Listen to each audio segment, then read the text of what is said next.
ஏன்னா கடந்த திமுக ஆட்சியில் இவ்வளவு பெருந்தன்மையா ஸ்பீக்கர் இருந்ததே இல்லை. நாங்க எதிர்கட்சியில் கேட்கும் போதெல்லாம் கொடுக்க மாட்டாங்க. ரொம்ப பெருந்தன்மையா இருக்கிறீங்க, திரும்பவே மாட்டாங்க எங்க பக்கம்.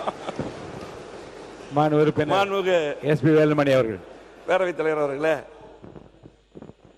ஏழையின் சிரிப்பில் இறைவனை காண்போம் என்ற பேரறிஞர் அண்ணாவின் பொன்மொழியை நினைவில் வைத்து, ஏழையின் சிரிப்பில் இறைவன் இருப்பதை சொன்னான் தலைவன், அண்ணன் அவன் சொல்லிய சொல்லை நான் என்னாலும் மறந்ததில்லை என்ற வரிகளுக்கேற்ப மறையும் வரை வாழ்ந்த புரட்சித் தலைவர் எம்ஜிஆர் அவர்கள் தனது ஆட்சியில் ஏழை எளிய சாமானிய மக்கள் உயர்வரும் திட்டங்கள் தந்த பொன்மனச்செம்மல் சத்துணவு தந்து பல்வி கல்வித்துறையில் மறுமலர்ச்சியும் பல்கலைக்கழகங்கள் பல கண்டு உயர்கல்வித்துறையில் உச்சம் தொட்டு வரலாற்று சாதனை புரட்சித் தலைவர் எம்ஜிஆர் அவர்களும் உறுப்பினர் பேரவைத் தலைவர் சொல்றாரு அவர். மாண்புமிகு எனக்கு முன்னால் இந்த துறையை பார்த்தவர், அவர் கொறடாவாக இருந்தவர். அவர் மட்டும் பேசுறது மட்டும் இல்லை, அவர் சொல்லி 100 பேரும் பேச வைக்கிறவர். அவர் சொல்றார் திமுக ஆட்சியில் பேச விடல அப்படின்னா அது என்ன நியாயம்? அது என்ன உள்நோக்கம்? நீங்க எவ்வளவு தடவை எந்திரிச்சு பேசுறீங்க, யார் பேருக்கு எவ்வளவு பேருக்கு வாங்கினீங்க? இப்ப சொல்றாருல, யாராவது எந்திரிச்சு உறுப்பினர் கொஞ்சம் விடுங்க கொஞ்சம் விடுங்கன்னு சொல்றீங்க, கூடாதுன்னு சொன்னீங்கல்ல. இப்ப நீங்க சொல்றீங்க அவர் ஒரு நாள் சொல்லாம இருந்ததே இல்லை. கொஞ்சம் விடுங்க கொஞ்சம் விடுங்கன்னு சொல்லிட்டே தான் இருப்பார். அவர் சொல்ற அவ்வளவு எங்களை சொல்லக்கூடாது இல்ல. உறுப்பினர் எஸ்பி வேலுமணி அவர்கள்.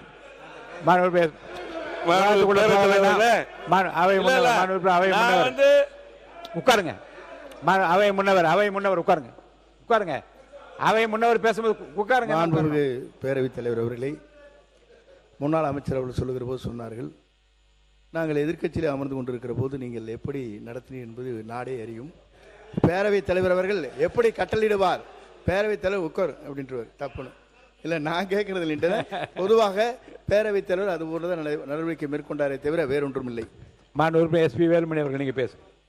மாண்புமிகு பேரவைத் தலைவர் அவர்களே, அண்ணா நேரு பேசினாரு, மனசாட்சியோட பேசணும்.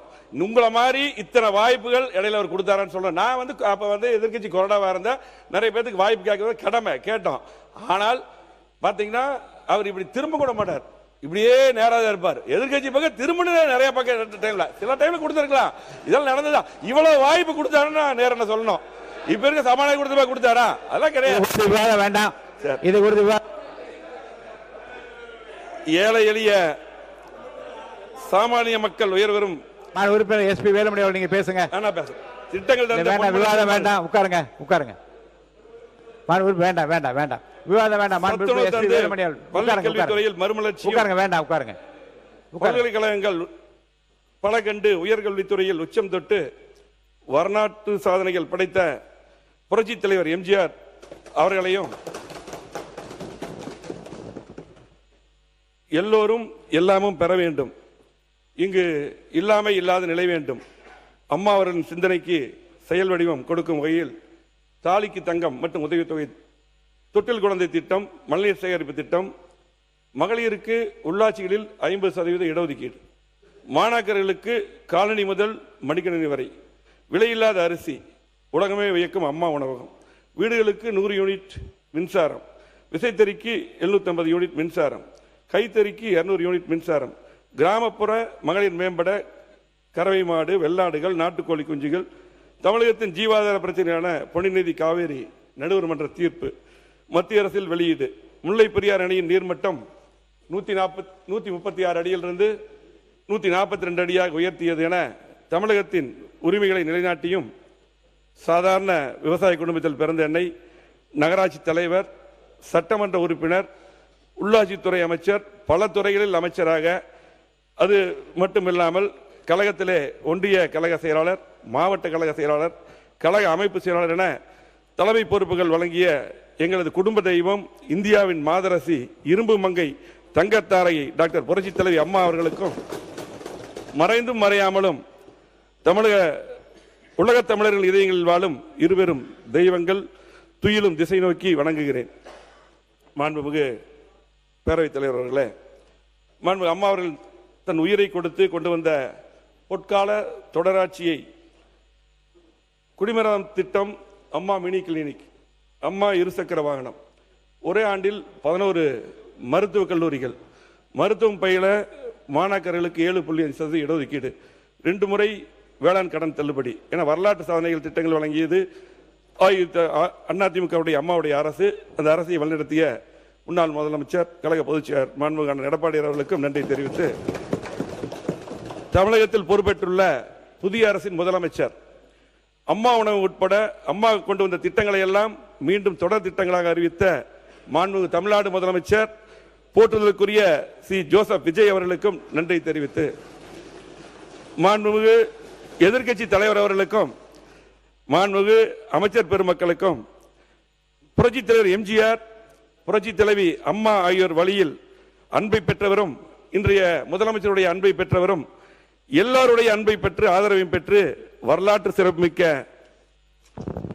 தமிழ்நாடு சட்டப்பேரவையை தகைசால் மாண்புடன் வழிநடத்தி செல்லும் மாண்புமிகு சட்டப்பேரவை தலைவர் அவர்களுக்கும் நன்றியை தெரிவித்து, பேரவை வழிநடத்த உறுதுணையாக இருக்கக்கூடிய சட்டப்பேரவை துணைத் தலைவர்களுக்கும், அதே போல மாண்புமிகு அரசு கொறடா அவர்களுக்கும், சட்டப்பேரவை எங்களது கழக துணைத் தலைவர் அவர்களுக்கும், எங்களது கழக கொறடா அவர்களுக்கும், 17வது சட்டமன்ற பேரவையின் உறுப்பினராக தேர்ந்தெடுக்கப்பட்டுள்ள மூத்த மற்றும் இளைய சட்டமன்ற உறுப்பினர்களுக்கும் அனைவருக்கும் எனது முதற்கண் நன்றியை தெரிவித்துக் கொள்கிறேன்.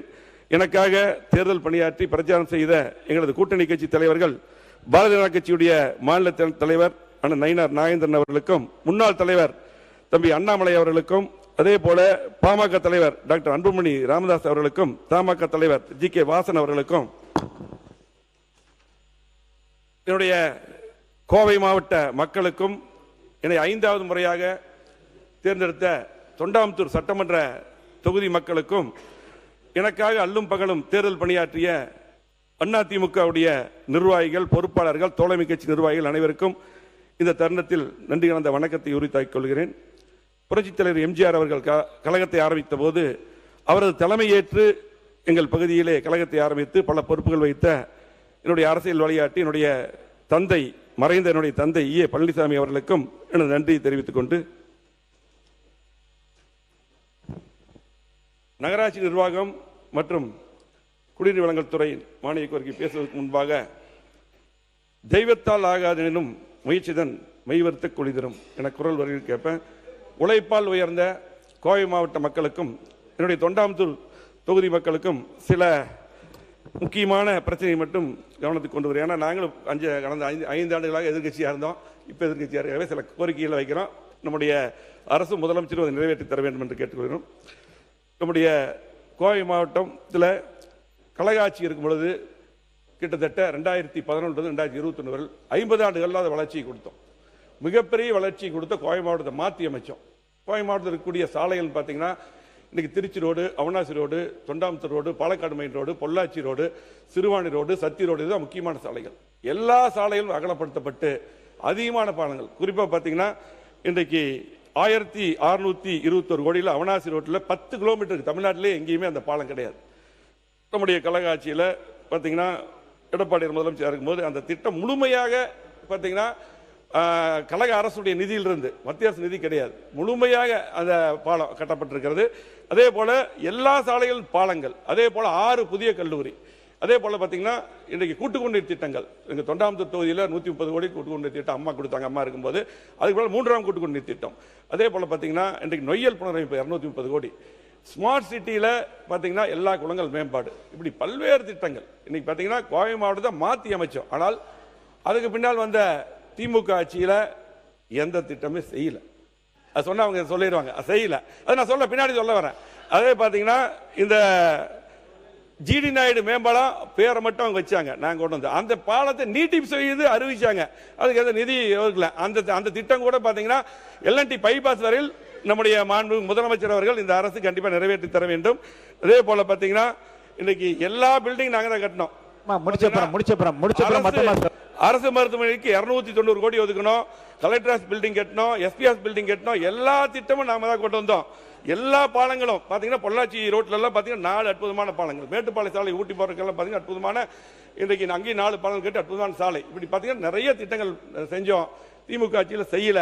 அதை இந்த அரசு செய்து தர வேண்டும் என்று கேட்டு, அதே போல பார்த்தீங்கன்னா இன்றைக்கு கோவை மாவட்டத்தில் முக்கியமான கோரிக்கைகள் சிங்கநல்லூர் முதல் ஒண்டிப்புதூர் வரை உயர்மட்ட மேம்பாலம், காமராஜர் சாலையில் சிங்கநல்லூர் முதல் அவனாசி சாலை சந்திப்பு வரை உயர்மட்ட மேம்பாலம், கோவை எல்என்டி பைபாஸ் 6 வழி சாலை விஸ்தரிப்பு, கிரிக்கெட் மைதானம், ஆனமலையார் நல்லார் திட்டம், பாண்டியார் பொன்னம்பலா திட்டம், அதே போல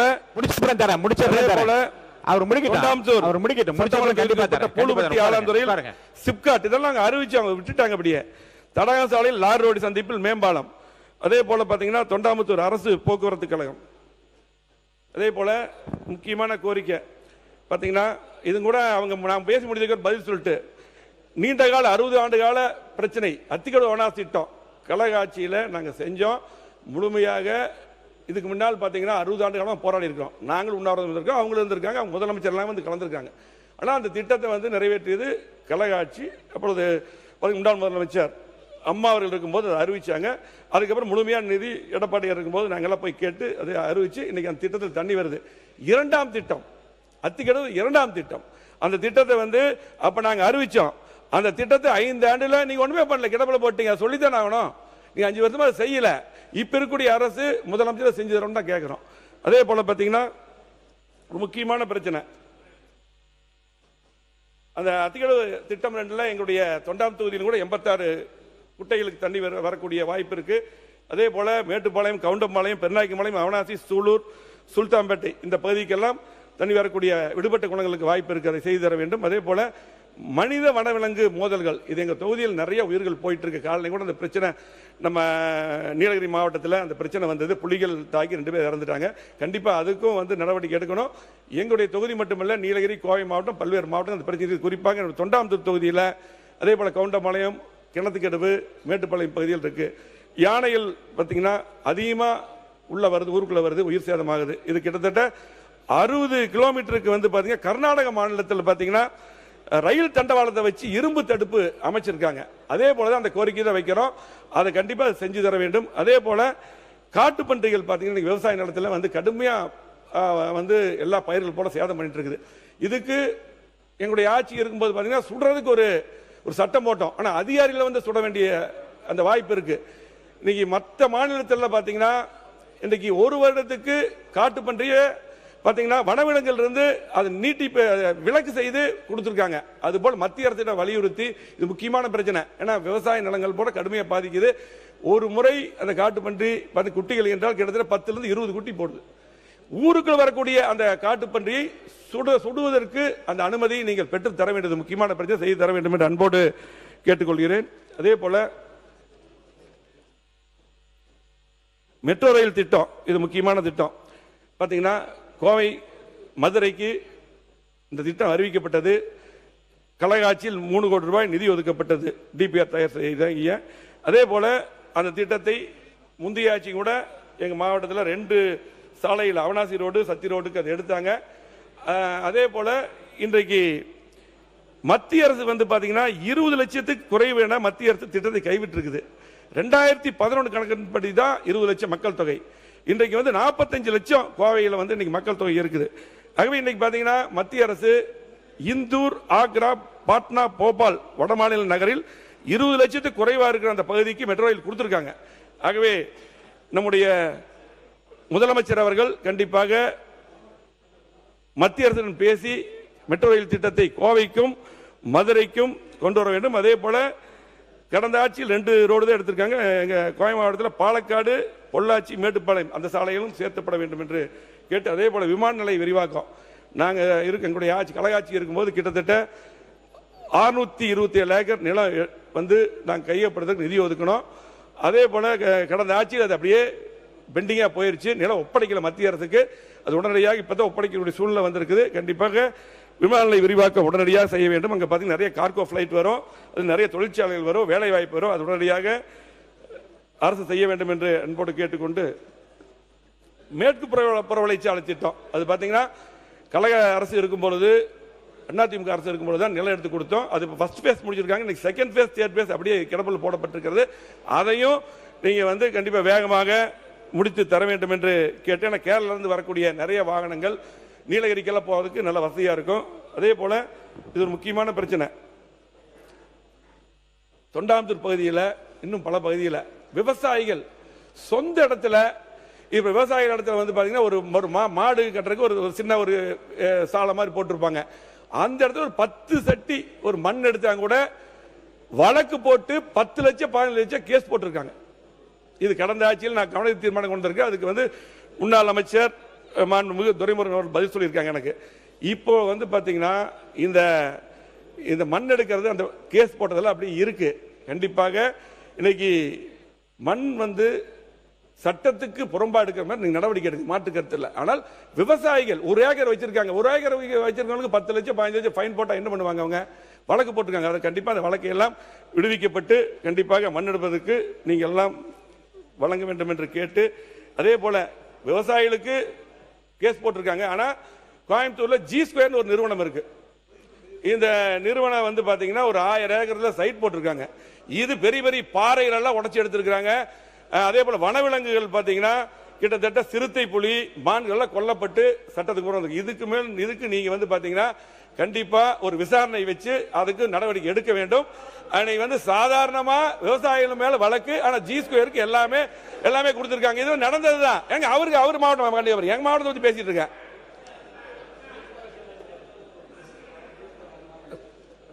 அதே போல முடிச்ச எடுத்துடலாம். ஹாக்கா பிரச்சனை வந்து கோவை மாவட்டத்தில் பொதுப்பணித்துறை அமைச்சர் அவர்கள். மாண்புமிகு பேரவைத் தலைவர் அவர்களே, சட்டமன்ற உறுப்பினர் G2 நிறுவனத்து மேல ஒரு கம்ப்ளைண்ட் சொல்றாரு. அதற்கு ஏன் திமுக இருந்துச்சு குரல் கொடுக்குதுன்னு தெரியலையே.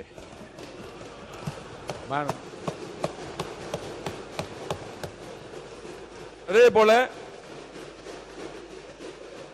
ஹாக்கா கோவை மாவட்ட மலையடிவாரத்தையொட்டி பேரூராட்சிகள், ஊராட்சிகள் 1000க்கும் மேற்பட்ட குடியிருப்புகள் இந்த ஹாக்கா உங்களுக்கு தெரியும். கடந்த முறையே வந்து நாங்கள் ஆட்சியில் இருக்கும்போது இதுக்கெல்லாம் கிளியர் பண்ணி ஃபைலெல்லாம் மூவ் பண்ணோம்.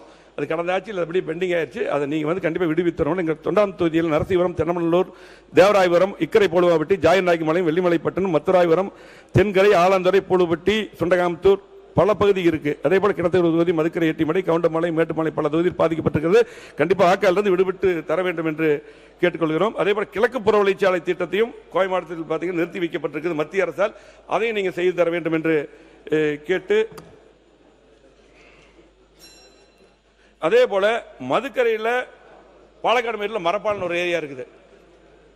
நாங்க இவ்வளவு பாலங்களை கட்டணும்னு சொல்லியிருக்கிறோம். எல்லா பாலங்களும் கட்டியிருக்கிறோம். 50 ஆண்டு அல்லாத வளர்ச்சி கழக ஆட்சியில் கொடுத்திருக்கிறோம். ஒரே ஒரு பாலத்தை திமுக ஆட்சியில் ரிப்பேர் பண்றதுதான் ரயில்வே மாமலம். 4 வருஷமா இன்னும் பண்ணிட்டு இருக்காங்க. இன்னைக்கு கேரளாவில் அந்த மதுக்கரையில் அந்த பாலம் இருக்குது, மரப்பாலத்தில். கேரளால இருந்து டெய்லி நிறைய வாகனங்கள், வியாபாரிகள் கோயம்புத்தூருக்கு டெய்லி வருவாங்க. இன்னைக்கு 6 கிலோமீட்டர் சுத்தி வந்திருக்காங்க. 4 வருஷமா ரிப்பேர் பண்ற பாலத்தையே பண்ணிட்டு இருக்காங்க. அதையாவது நம்முடைய அரசு உடனடியாக நெடுஞ்சாலைத்துறை அமைச்சர் அவர்கள் சரி செய்து தர வேண்டும் என்று அன்போடு கேட்டு,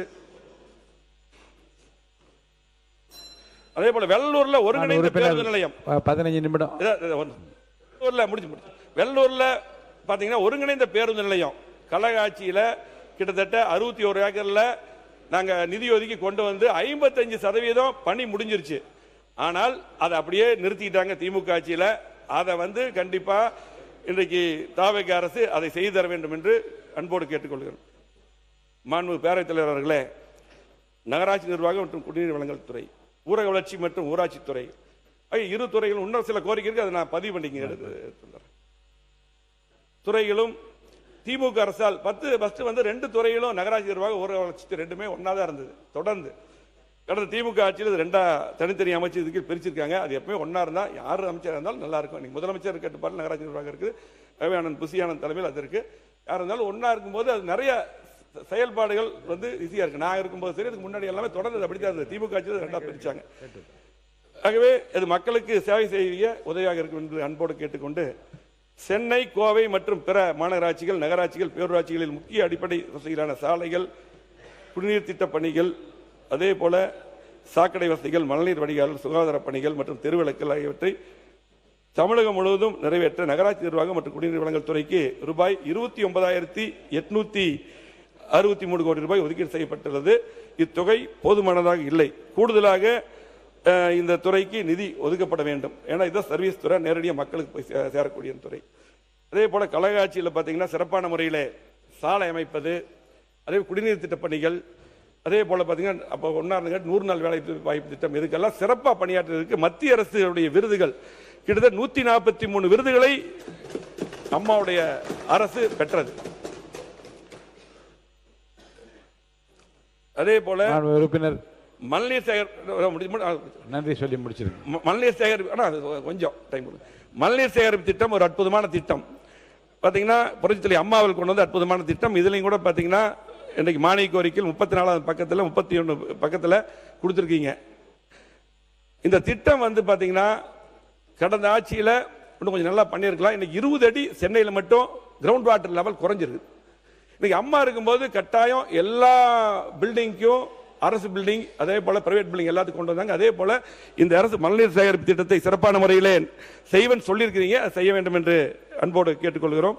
அதே போல பார்த்தீங்கன்னா பெருநகர சென்னையில் மாண்பு உறுப்பினர் சிவகுமார் அவர்கள் போதனை நிறைய மாண்பு உறுப்பினர் நிறைய 18 நிமிஷம் கொடுத்துட்டேன் உங்களுக்கு. 15 நிமிஷத்துக்கு குறைவாகவே முடிக்க வேண்டும் என்று தான் கேட்டிருக்கிறேன். 18 நிமிஷம் ஆயிடுச்சு. நன்றி சொல்லி முடிச்சிருங்க. நன்றி சொல்லுங்க. அதே போல சென்னை பெருநகர குடிநீர் திட்டங்கள் பார்த்தீங்கன்னா சென்னை பெருநகருக்கு மட்டும் இன்றைக்கு குடிநீர் திட்ட பணிகள் நம்ம நேரு பேசும்போது சொன்னார், முழுமையாக 870 MLD அந்த திட்டங்கள் அந்த குடிநீர் கொடுப்பதற்கு அதிமுக அரசு தான் காரணம். 400 MLD அதே போல் 150 MLD பேரூர் அதே போல் நெம்மேலியில் அதை கொடுத்தது பார்த்தீங்கன்னா புரட்சித்தலை அம்மா அவர்கள் 110 விதியில் அறிவிச்சு மாண்புமிகு முன்னாள் துணை ஜனாதிபதி வெங்கை நாயுடு அவர்கள் நகராட்சி நிர்வாகத்துறை அமைச்சருக்கு வந்து 7 முறை நான் டெல்லிக்கு போய் அதுக்கு நிதி வாங்கிட்டு வந்திருக்கிறோம் முழுமையாக. அதே போல பார்த்தீங்கன்னா கோயம்பேடு கொடுங்கையூரில் கிட்டத்தட்ட 120 MLD அந்த சுத்திகரிப்பு நிலையத்தில் எடுக்கிறது. மொத்தம் 870 MLD குளங்களுக்கே தண்ணி, அதாவது தெலுங்கை ஸ்கீம் இதெல்லாம் வரும் குளங்களுக்கு. அது இல்லாமையும் கூட கிட்டத்தட்ட 870 MLD கொடுக்கப்படுதுன்னா அது அதிமுக அரசு தான் காரணம். அதுல எந்த மாற்று கருத்தும் கிடையாது. அதே போல பாத்தீங்கன்னா இன்னைக்கு தமிழ்நாடு முழுவதும் அதிகமான திட்டங்களை கொடுத்தது அதிமுக அரசு. அதே போல நம்முடைய உசிலம்பட்டி சட்டமன்ற உறுப்பினர் பேசும்பொழுது முந்தைய அரசு 2 அரசு செயலினாங்க. மதுரைக்கு மட்டும் பாத்தீங்கன்னா இன்றைக்கு முல்லை பெரியால் டேம்ல இருந்து அடிவாரத்திலிருந்து நான் அமைச்சராக இருக்கும்போது எடப்பாடி முதலமைச்சராக இருக்கும்போது பெரிய அதிகமான நிதி ஒதுக்கி மிகப்பெரிய ஸ்கீம் 50 ஆண்டுகள் குடிநீர் பிரச்சனை எல்லாம் திட்டத்தை கொடுத்திருக்கிறோம். மேலும் ஸ்கீம் நாங்க தான் கொடுத்தோம். உள்ளாட்சித்துறையிலிருந்து 2 பாலங்கள் மதுரை கொடுத்திருக்கிறோம். கலெக்டர் ஆஃபீஸ் கட்டி கொடுத்திருக்கோம். இப்படி நிறைய திட்டங்கள் நம்ம பண்ணியிருக்கிறோம். அது மட்டுமல்ல இன்றைக்கு ஒரே ஒரு இது மட்டும் பேசி முடிச்சிடறேன். நிறைய இருக்கு, மீதியெல்லாம் கொடுத்தா நீங்க பதிவு பண்ணிங்க. நிறைய சப்ஜெக்ட் இருக்குது, கொடுத்தா பதிவு பண்ணிங்க. இன்றைக்கு பார்த்தீங்கன்னா சட்டமன்ற உறுப்பினருக்கு முதலமைச்சர் அவர்கள் இன்றைக்கு வாகனம் கொடுத்துருக்காங்க, உதவியாளர்கள்லாம் கொடுத்துருக்காங்க. நான் அதுக்குள்ளே போகவில்லை. இன்னைக்கு சட்டமன்ற உறுப்பினர்கள்லாம் பார்த்தீங்கன்னா இன்றைக்கு எங்காவது ஒரு பூஜைக்கோ ஒரு நிகழ்ச்சிக்கோ போகும்போது எந்த அதிகாரிகளும் வர்றதில்லை. இது கடந்த திமுக ஆட்சியில் அப்படி இருந்தது. பார்த்தீங்கன்னா ஒரு பியூன் கூட வரமாட்டாங்க. இன்னைக்கு இருக்கும்போது நான் அது வெளிப்படை சொல்ல எங்கேயுமே போனால் வரமாட்டாங்க. நான் முன்னாள் அமைச்சரில் போயிருக்கு, வரமாட்டாங்க. அது இன்னைக்கு தொடருது. அதை முதலமைச்சர் அவர்கள் கண்டிப்பாக அதை மாற்றி அந்த எந்த அதிகாரி சட்டமன்ற உறுப்பினர் பொறுத்தவரைக்கும் ஒரு சீஃப் செக்ரட்டரிக்கு ஈக்குவல். இன்றைக்கு பார்த்தீங்கன்னா ஒரு கலெக்டர்கிட்ட மனு கொடுக்க போனாலும் எந்த சின்ன தான் வாங்கணும். அந்த அளவுக்கு அவங்களுக்கு மரியாதை கொடுக்கணும். சட்டத்தில் இடம் இருக்குது. ஆனால் எங்கேயுமே பார்த்தீங்கன்னா போகும்போது யாருமே அதிகாரிகள் வருவதில்லை. எல்லா சட்டமன்ற உறுப்பினராக தான் பேசுகிறோம். கண்டிப்பாக உங்களுக்கு புதிய சட்டமன்ற உறுப்பினர் நிறைய வந்திருக்காங்க. கண்டிப்பாக திமுக ஆட்சியில் இருந்த நடைமுறையை மாற்றணும். அதே போல பார்த்தீங்கன்னா திமுக ஆட்சியில் பார்த்தீங்கன்னா எங்களுடைய ஆட்சியில் நல்லா பயணித்த கஜா புயல், வர்தா புயல், நிறைய புயல், கடுமையான மழை வெள்ளம், இதுக்கெல்லாம் சிறப்பாக பணியாற்றிய ஒரு IAS அதிகாரிகள், போலீஸ் அதிகாரிகள், கீழ்மட்ட அதிகாரிகள்லாம் பார்த்தீங்கன்னா 5 வருடமாக கடுமை எல்லாத்தையும் எங்கெங்கேயோ எல்லாம் மாற்றி இருந்தாங்க. இது இன்றைக்கு தொடருது. நிறைய அதிகாரிகள் சரியா வர முடியறதில்லை, செயல்பாட்டுக்கு வரல. இன்றைக்கு அரசியல்வாதிகிட்ட அரசியல் பண்ணலாம், ஆனா அதிகாரிக்குள்ள அரசியல் பண்ணக்கூடாது. திமுக ஆட்சியில் ஒரு 2 அதிகாரி இருந்துட்டு இப்படி ஒரு சூழ்நிலை இருந்துட்டே இருந்தது. இன்றைக்கும் சிலது தொடருது. தயவு செஞ்சு இன்னைக்கு அமைச்சர்கள் சிறப்பாக பண்றாங்க. இன்னைக்கு அமைச்சர்கள் சிறப்பாக பண்றாங்க. நாங்கெல்லாம் அமைச்சராக இருக்கும்போது அம்மா சொல்லுவாங்க, சில அதிகாரிகள் வழிகாட்டணும், ஆனா ஆட்சி நம்ம தான் நடத்தணும். அந்த மாதிரி சிறப்பாக பண்றாங்க.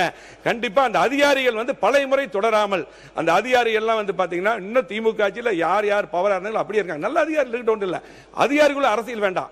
நல்ல நல்ல அதிகாரிகள் நீங்க கண்டிப்பாக பயன்படுத்த வேண்டும் என்று அன்போடு கேட்டு, மீதி நிறைய இருக்கு. கண்டிப்பாக அதையெல்லாம் எழுதி நான் நேரம் கொடுத்துறேன்.